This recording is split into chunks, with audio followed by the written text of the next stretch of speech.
নমস্কার, সবাই কেমন আছেন? আশা করি সবাই খুব ভালো আছেন। আজকে আপনাদের সঙ্গে শেয়ার করব এগরোল কীভাবে বানাবো। বাজারের তৈরি এগরোল তো সবাই সবসময় খান, আর নিজেরা ঘরে বানিয়ে দেখবেন, খেতে ভীষণ ভালো লাগে। আমি এখানে এবার 750 গ্রাম ময়দা নিয়ে নিয়েছি। ময়দার মধ্যে দিয়ে দিলাম নুন, চিনিটা অপশনাল, আর সাদা তেল দিয়ে খুব ভালো করে ময়দাটাকে মেখে নিচ্ছি। মাখার পর আমি একটু কুসুম গরম জল দিয়ে মেখে নিলাম। কুসুম গরম জল দিলে কী হয় বলুন তো, ভীষণ নরম হয়, খেতে খুব ভালো হয়, শক্ত হয় না। তারপর মেখে আমি 30 থেকে 40 মিনিট রেখে দিয়েছি। রাখার পর এবার লেচিগুলো এভাবে কেটে নিচ্ছি। আপনারা আপনাদের মন মতো কাটবেন, আমি আমার মন মতো কেটেছি। আর আমাকে সাহায্য করেছিল রিমিয়া, শান্তনু। আমি বেলছি, শান্তনু ভিডিও করছে। আর কিছু কিছু কাজ আছে একা করা যায় না, আমি মোবাইলেই এইসব হাতে ধরে করি।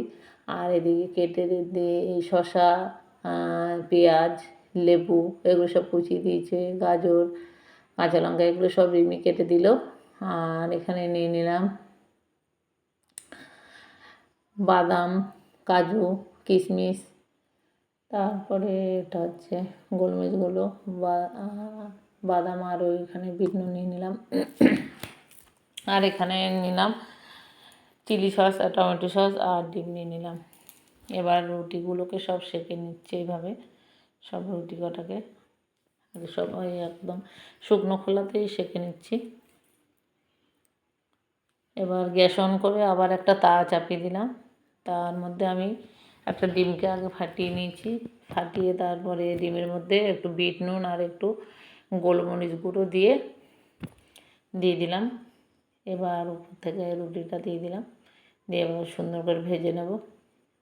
আর ঘরে তৈরি করা জিনিস তো খুবই খেতে ভালো হয়, সত্যি খুব ভালো হয়েছিল সেই দিন। এইভাবে দেখুন একটু ভেজে নিচ্ছি, একটু কড়া করেই, আর একটু কড়া ভাজা আমি ভালোবাসি।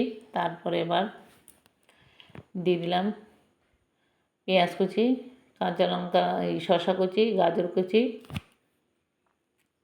কাঁচা লঙ্কা, এটা হচ্ছে চিলি সস, বিট নুনও দিয়েছিলাম, সেটা ভিডিও করা হয়নি। এটা গোলমরিচ গুঁড়ো, বাদাম, কাজু, কিশমিশ। এবার টমেটো সস দিয়ে দিলাম। আমার কাছে অন্য পেপার ছিল না, কেনা কিছু, যাই হোক সাদা পেপার ছিল ঘরে, ওইটা দিয়ে মুড়িয়ে দিচ্ছে আমাকে এগুলো শান্তনু।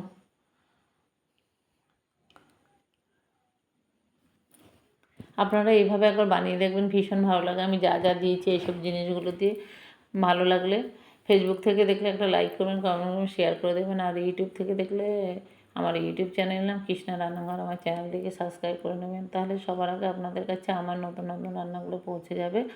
আর সবাই ভালো থাকবেন, সুস্থ থাকবেন। সবাইকে অনেক অনেক ধন্যবাদ আমার ভিডিও দেখার জন্য। আবার আপনাদের সঙ্গে দেখা হবে পরের কোনো ভিডিও।